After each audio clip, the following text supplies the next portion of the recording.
Because these are Asiatics. Let me see something for a second. I said these are Asiatics, right? What hue that they have? Dark. If you look at me and them, I'm not that far away, am I? And they have variation. And they have variation.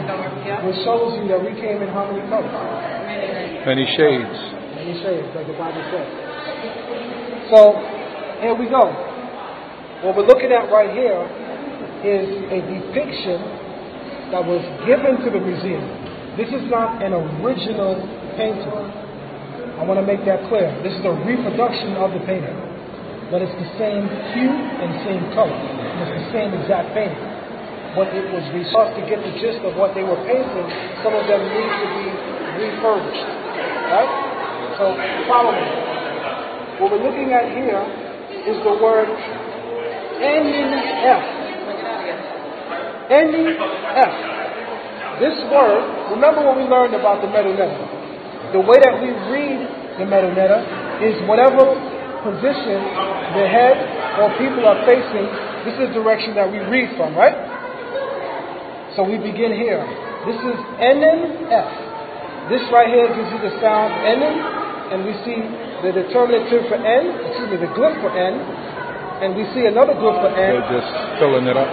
And this is right. And this is honorific, kinetic complement. They're filling up space. And this is the glyph for F, the viper, right? This is NNF, which means he brought. The F at the end means he brought. He brought who? Now this is half of the picture, by the way. This is not the whole scenery. The rest of the scenery has an Egyptian man. There's an Egyptian man here, a ruler. And the sign reads that the ruler brought these people into Egypt. Alright. This sound right here, this glyph right here, gives you the sound for I. The outstretched hand that we see below it also gives you the sound for I. So this is Ah. The owl gives you the sound for M, as in money, M.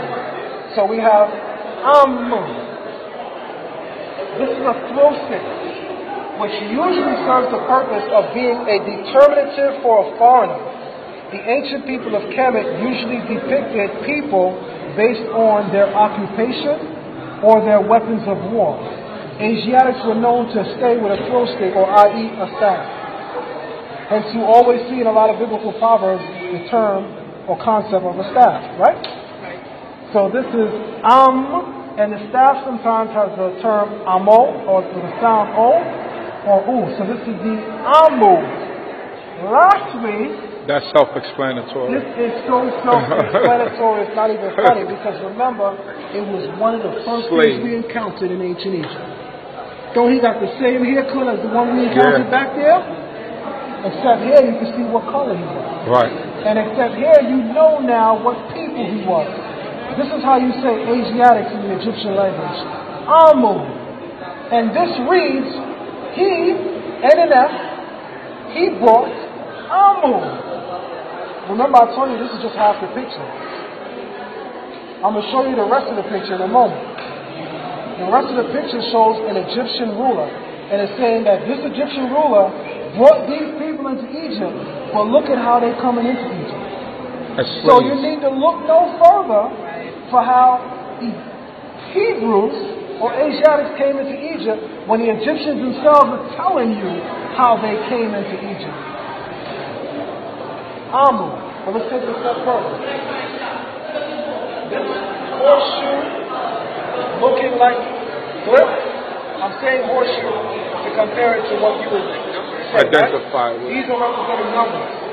And this one is a 10. So that would be 10 and that would be 10. So we have 3 of them, so we have 30. This is 1, 2, 3, 4, 5, 6, 7. He brought the Amu into Egypt as captives, and they numbered 37 people. Doesn't the Bible say that we came into Egypt in small numbers? Doesn't the Bible describe some of our earliest ancestors coming into Egypt willfully, like Joseph? Parents came into descendants came into Egypt willfully, but we do know that Asiatics and even later the Hebrews also became what in ancient Egypt? Captive slaves. So when they talk about Hebrews can't show that they were slaves in Egypt, look no further than right here. How do we know what people this is? Remember, this is the shepherd's crook, right? The instrument that a shepherd would use to bring that sheep back into the fold, right? Well, phonetically, this one glyph is a bilateral. It has the sound of HQ or heck. This hill gives you the sign for Q, and it's called a phonetic complement because this already has a Q. So this is heck. This right here is a mountain range, and it's a determinative for foreign people who live on the other side of the mountain. So we're looking at Hek Kasut, or the Hyksos.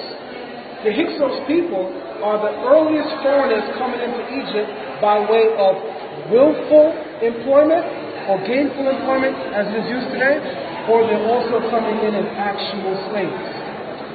This is the earliest ancestors of the biblical Hebrews, the very same people the Bible is talking about. And the Egyptians depicted that in this very same scenery.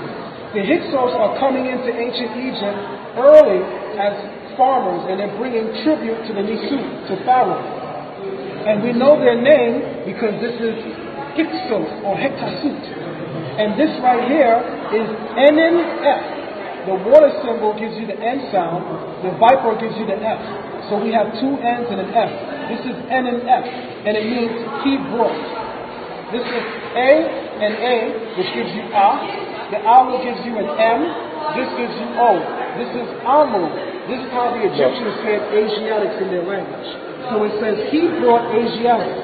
Asiatics came into ancient Egypt first as slaves, because this is a determinative for a captive slave. Okay. I read somewhere in the Torah that Moses was mistaken for an Egyptian.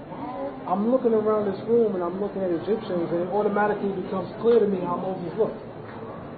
Right or wrong? That's right. If Moses is mistaken for black African Egyptians, what does that tell you something about Moses? He looked black. Moses was a black man. Right. No.